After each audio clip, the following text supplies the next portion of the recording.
Let's take a moment to talk about our sponsor. You're a new DM who wants to jump behind the screen. Maybe you've been volunteered by your gaming group, but aren't quite ready. You've been watching people play games online or on podcasts, and you're thinking to yourself, where do they come up with all that descriptive narrative? There's no way I can do that. Well, don't worry. We've got a solution for you. What if I were to tell you that I can put a team of professional writers alongside you at your desk while you're prepping your game? Sounds pretty good, huh? With Describe, we can do just that. These narratives vividly describe monsters, places, spells, people, you name it. It's there, and there are more than 6,000 of these easy-to-search up, copy, and pastable, beautifully written narratives right at your fingertips.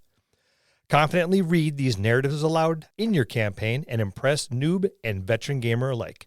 And the best thing about it is, the library of narratives is constantly growing, and it's affordable. Describe has graciously provided us with a discount for our listeners. Head on over to describe.com/DMD. That's DSCRYB.com/DMD. Use the code DMD at checkout to try Describe for 2 weeks for free. Links will be in the show notes. And now, back to the show. Scott, why are you measuring footprints in the snow? I think we have Bigfoots. Wouldn't it be big feetsies? Yeah, maybe. Or maybe those tracks are Scott's footprints. The sun melts the snow and it refreezes, making the tracks look much larger than they were in the beginning. Or we have Bigfeetses. It's our look at The Unexplained by Brad Younie this week on the Dungeon Masters Dojo.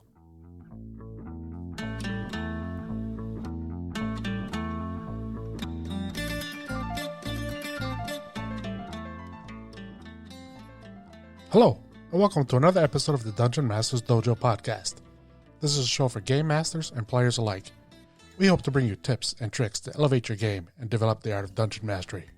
I'm your host, Louis Aponte, and these are your Dungeon Masters, Scott Labby and Bill Robotile. Let's enter the dojo and see what they have in store for us today. Big footses? Big feetsies, really? Yeah, that's the plural. Feetsies? Bigfeetses. And make sure that tape measure goes back in my toolbox, please. I didn't get it from you. After your explanation, I thought about this for a minute, and yes, it probably is Scott. He's the only person I know when we go away in February that will walk outside in the snow barefoot. And not sink. I have highly efficient mitochondria. You have big frickin' feet. That too. What are you, like a 14 and a half? Yeah, big feet. Triple E. Means big mitochondria. And we'll go with that. It's true. As long as you didn't say metachlorins. We don't talk about how Star Wars tried to be scientifical and explain things. Shame on you, George Lucas. Shame on you. Wow. Okay. Whatever.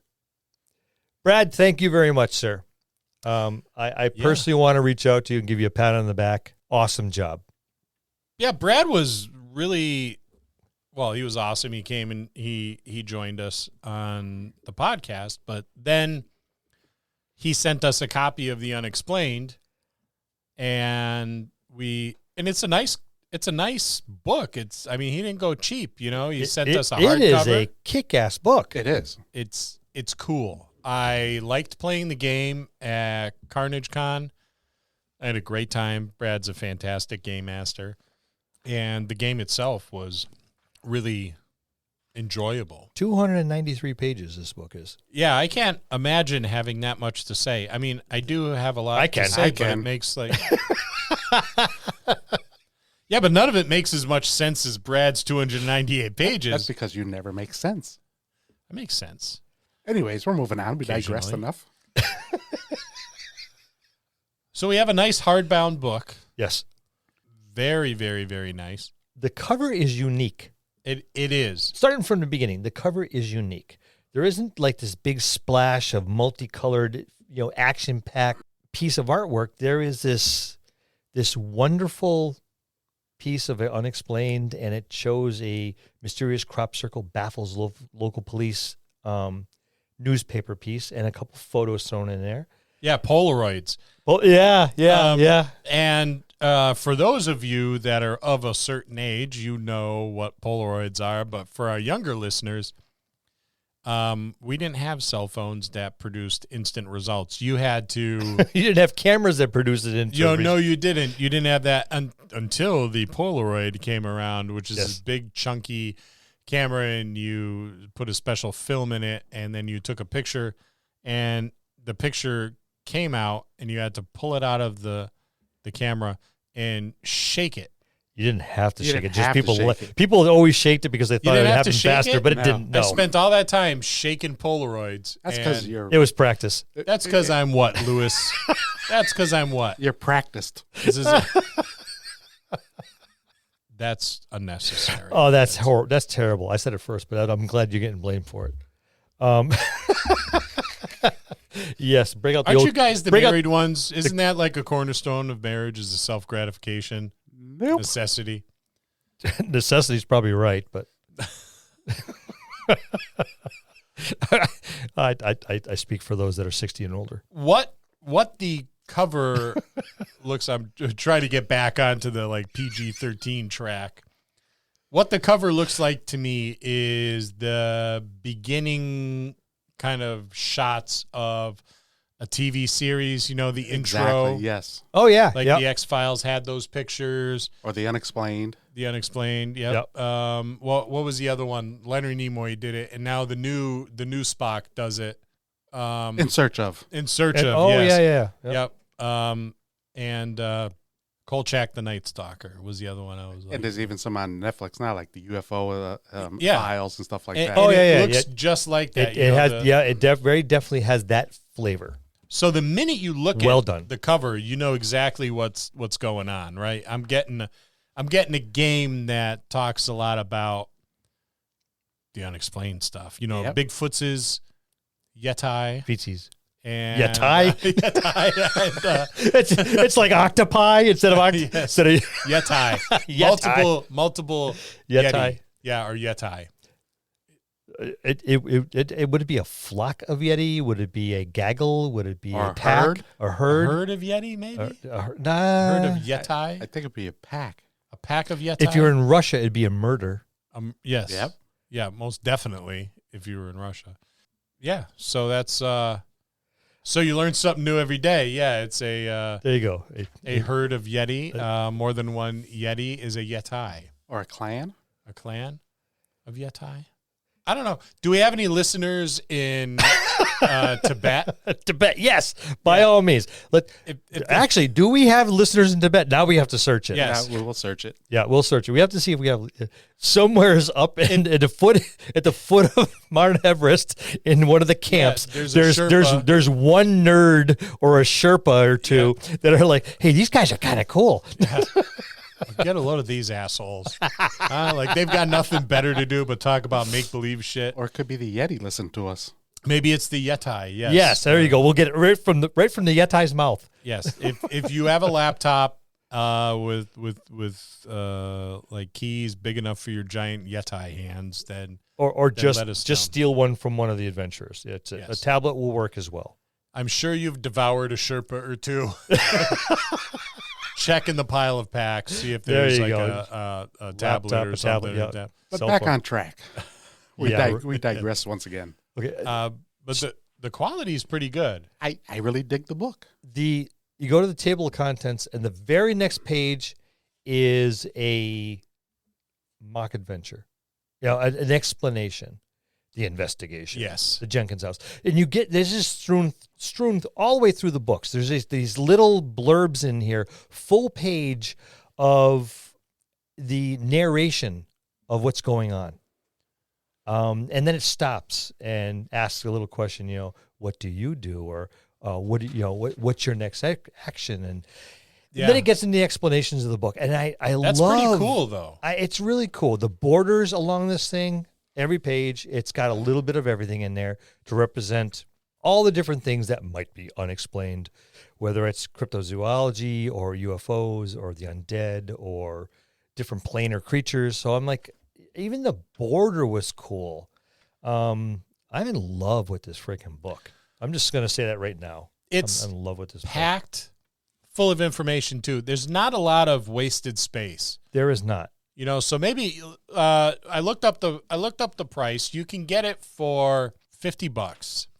It's a big book. So This is 300 pages, well and worth it is $50 not for nothing. I mean, just get to the nitty gritty. hardcover. This is actually a good gauge paper. This is a heavy gauge paper. Yeah, you can hear it when it's turning. That's how you can tell like it's a nice. Yeah, there's heavy that gauge. page rustling you get. This is not just little crappy stuff. The artwork is great as well. I like the artwork. The artwork is well done. Black and white. Yeah, everything's black and white through the entire done book. really well. It's done kind of in a watercolor style for the most part. Most of it kind of looks like that, doesn't it? Yeah, it's kind of a sketch or a watercolor style, which is good, and it transfers very well to a black and white. Yep.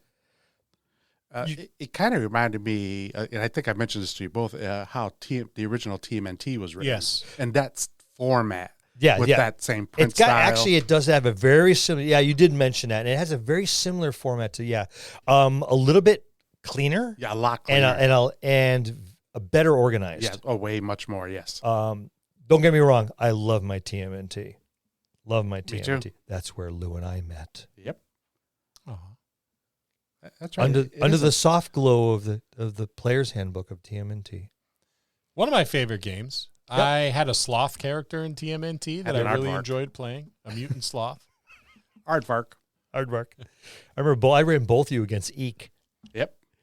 I always introduced everyone with Eek. Eek was cool. The artwork is actually really, really sweet. It does a nice job, and it goes right into a little bit of explanation of the game, which is nice, putting everything together. It gives an example of a gaming session, which is nice, and it goes right into this quick start rules. So and then later on says, okay, you'll find more things in depth later on in the book, and gives you the page number. Here's what I look for in a book. Is the vibe of the game going to be conveyed throughout the book, right? So you can go ahead and you can read like all the stuff, the words that's in there, and get an idea for the game.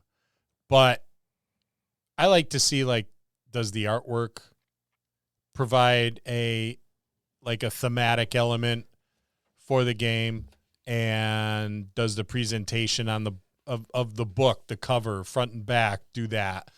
And with this, I think it does that very nicely. Page 2, quarter page picture of a ghostly form on a set of stairs. Yep. Page 3, forms that don't look quite human in a dark color about the porches and overhangs of a house. Page 8, a picture of what could be a Bigfoot in the distance and a gentleman. Bigfootsies. Big feetsies. No, there's only one Bigfoot. And a gentleman with which could be a representation of a rifle looking down at it, taking aim. Yeah, there's artwork strewn all over, and you immediately get that feel of this is paranormal. And I think that's what drew me to the book. I think it's because, for me, it's all New England based. Yeah. And that's where we are. And that's where we are. So I was like, that drew my interest alone, because a lot of this is in our New England history or culture. Very much so. Yeah, very much so. It even show maps of where of upper northwest portions of Maine, where there have been supposed Bigfoot sightings. It's like, okay, cool. I have relatives that live up there. Yeah, I should call them a call and say, hey, is anyone knocking on your door and grunted a couple times? They're like, Scott hasn't been here yet. So, yes, the artwork immediately, page 17, there's a gentleman with a flashlight. There's a little thing on the wall that says, get out. He looks scared. And in his light of his flashlight is the materialization, a slight silhouette of a ghostly form with a very disapproving face. So, yeah, you immediately get the feel that there is something a little off here. Now, I think it warrants mentioning that we did have Brad on the podcast. Yep. Brad is a fantastic guy. We're very fond of Brad, but we're not getting any sort of like commission. No, nothing. Or anything like that. This No, is and people know damn well that if we don't like it, we tell you. Yeah. I mean, there's been a number of the Wizard of Coast stuff that was, this is great. This is for the game master. This is for the player. And there's other books where we went, don't buy this. Yeah, there has been a few. Yeah, there's been a few. Yeah. Okay, this it's not worth it. So yeah, we're gonna give you our honest opinion on this because I'm old and don't really give a rat's ass what anyone else thinks. So We know. I'm going to tell you what I think no matter what. And if I like something, I like it. Yep. And if I don't like it, I'm going to tell you I don't like it. And I got to say, I was surprised when you pulled in the driveway and said, I really like this book. Not because it's a bad book, but just because, well, I mean, Bill doesn't like a lot. I don't like a lot of things. I always seem to find something that it's like, this is okay, but Yeah. this would be better if they didn't. Yeah, that's not the case here. Yep. And you know what I really like is there's a back portion that has the bestiary, the cryptozoological Yes. bestiary, and that's pretty cool stuff.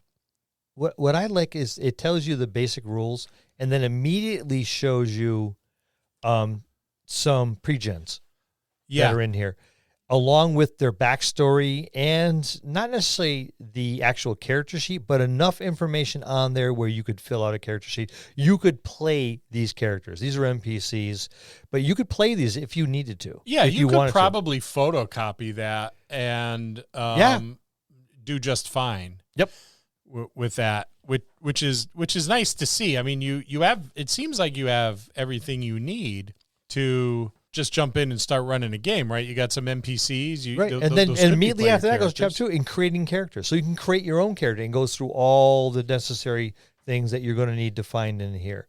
So it goes into your skills, your attributes, which are your two most important things. Then it goes into gifts and faults, which are kind of like advantages, disadvantages. Gives you a list of them and how to buy into each. And it gives you the evaluation of, all right, well, say you needed to do an attribute level going up. Well, you need to forfeit 3 skill levels to do that. And if you have a gift, that equals 6 skill levels, so you can actually buy up 2 attribute points if you give up a gift. But then you have faults, which gives you more. I mean, so there's a little bit of math in there, but it's relatively simple to follow. And if you can customize your character theme very easily. Oh yeah. And give him what he needs to have or she needs to have to flesh it out the way you envision it. And you're going to give a little to get a little, but that's how you balance your characters. I think what Bill is saying in short is that it's not as cumbersome as some other game systems we've looked at. It is not as cumbersome. It's not, but it's based on the fudge rules. It is based on the fudge rules. That's a pretty pared down set of rules. And the character building's a little bit different. Yeah. But I mean, you have this massive list of skills. Then it gives you a blank spot for miscellaneous skills because it allows you to actually make up your own skills. Which is actually pretty cool. So when I was reading this, I can remember when we used to play D&D, I think this was at your table.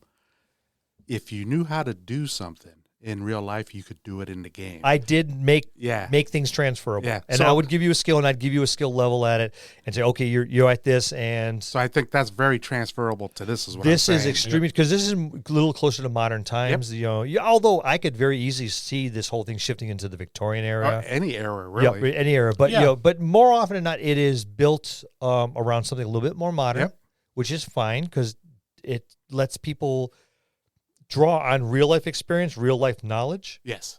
And I've always, as a game master, allowed people to transfer that. And that's why as soon as I read that or I looked at this book, I remembered that we used to do that. Yep. And I was like, oh, that's very interesting. It's very easy to come up with new skills and abilities that way. Yes. It wouldn't take a lot to modify this rule set to different periods. No. Very, very little. Because even the weapons they give you are relatively basic weapons. Yep. Revolver. All right, we can go back to the 1800s and deal with a revolver. Knife and cudgel, and it gives you basic stuff. You're not getting into M16s and Gatling guns and World of Darkness things. Yeah, well, that's another thing that endears me to this system is I'm a big fan of World of Darkness. Right. Because a lot of that is modern day. And someone like me who does have a fairly extensive knowledge of firearms and weapons and survival and things like that. So, I mean, my real life experiences are very, very easily transferable to that game, as well as this, which again, endears me quite a bit to it. See, I would like to play this or something like this, or take this into the 1500s during the witch trials. Oh, you could do that, and that would be awesome. You can do a lot with this game, and I think the one big thing that I like about this is that you're a paranormal investigator. You have a day job like everyone else, but at night you investigate the mysteries of our world and try to gather proof of the paranormal. So there's a different kind of game. Yeah. You're not an adventurer. That's your full. You're not an right. adventurer. That's your full-time job. This is not your full-time job. See, I look at this and not in a comical way, but kind of like a Scooby-Doo themed, how they are paranormal adventurers. Right. They go to school during the daytime, and at night they are out doing their Scooby-Doo thing. Maybe, I'm not saying it's comical, but if you take that same principle, yes, that's what it's like. And the beauty of like a game like this is you can do that. You can do a Scooby-Doo kind of beer and pretzels game. Could. Yep. Or you could do like an X-Files thing. That would be awesome. You could do a Kolchak the Night Stalker. I mean, there's a lot of people that don't know who he is, but after, people our age. Hey, the 6 people out there that recognized it, appreciate it. Thank you. X-Files is where it's at. Gillian Anderson. Giggity. Absolutely beautiful. I don't know why she got all that work done, because she was such a pretty lady. Like, just pretty. Yep. And like Girl Next Door, take her home to mom type of thing.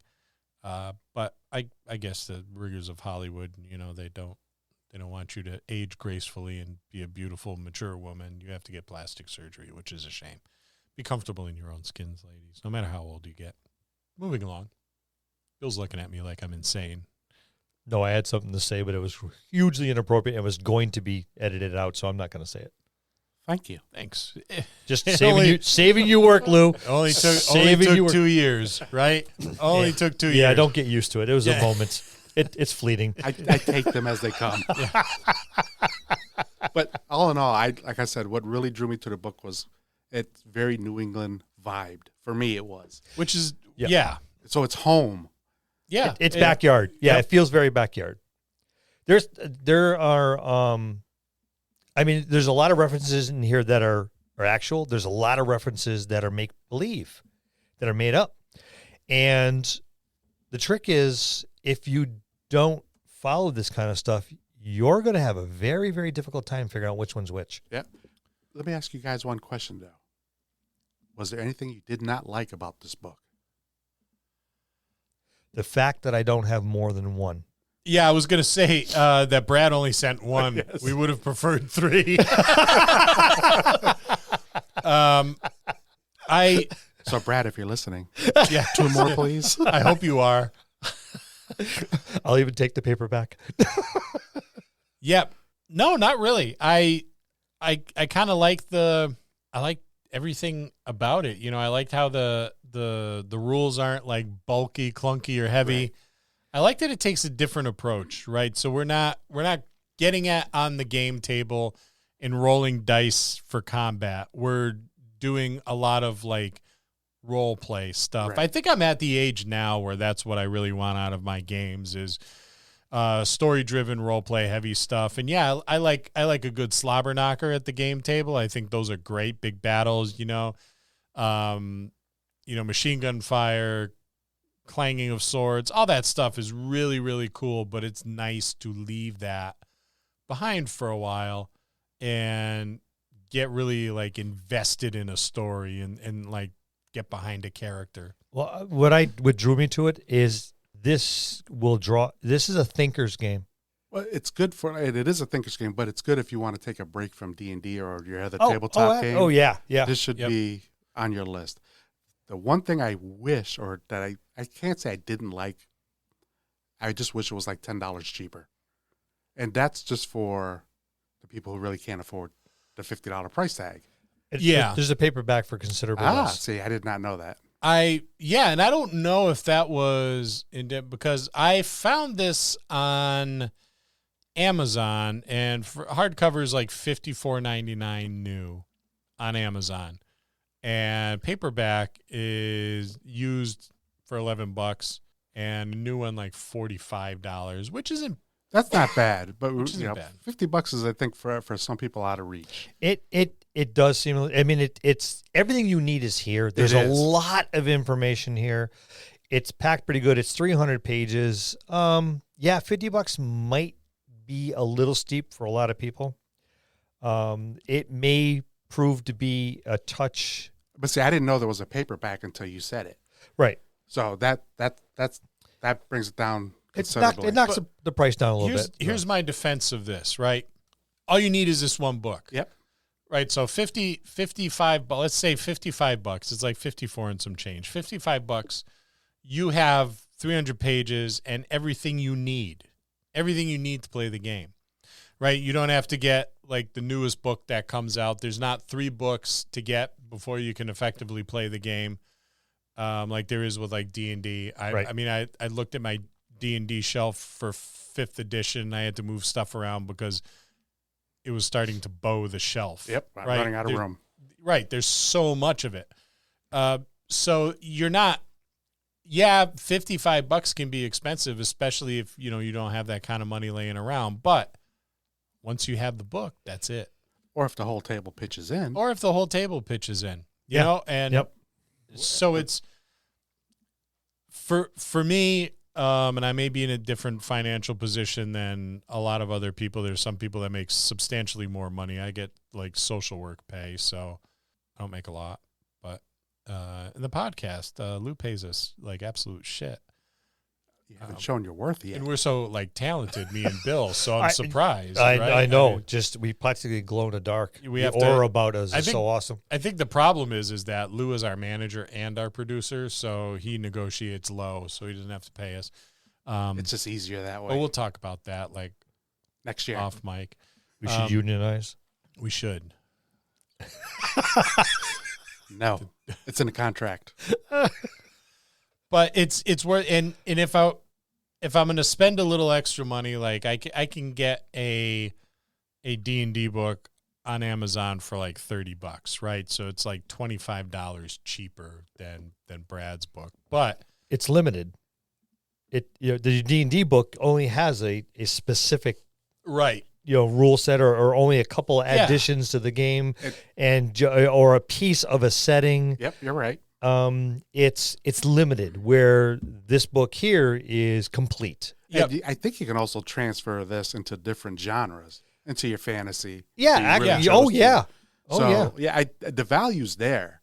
Oh, definitely. It definitely is. And, if you're buying from Wizards of the Coast, and I don't want to sound like a jerk, but really what we're doing, and I've done this for the past like 40 years, not supporting Wizards of the Coast because, I am, how it is. But, you're supporting a corporate empire, right? Yeah. Every time you buy a book, money's going into some CEO's pocket who's making like a ton of money and probably shitting all over his employees like CEOs do.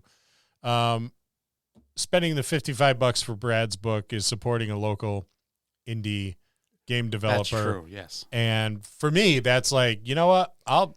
I'll throw a little extra money that way to support some guy who's trying to make a little money on his side hustle, putting out some good games, so why not? Yeah, I'm not saying not saying anything. I just, for the people that couldn't afford it, but then Bill pointed out, I didn't realize there was a paperback version.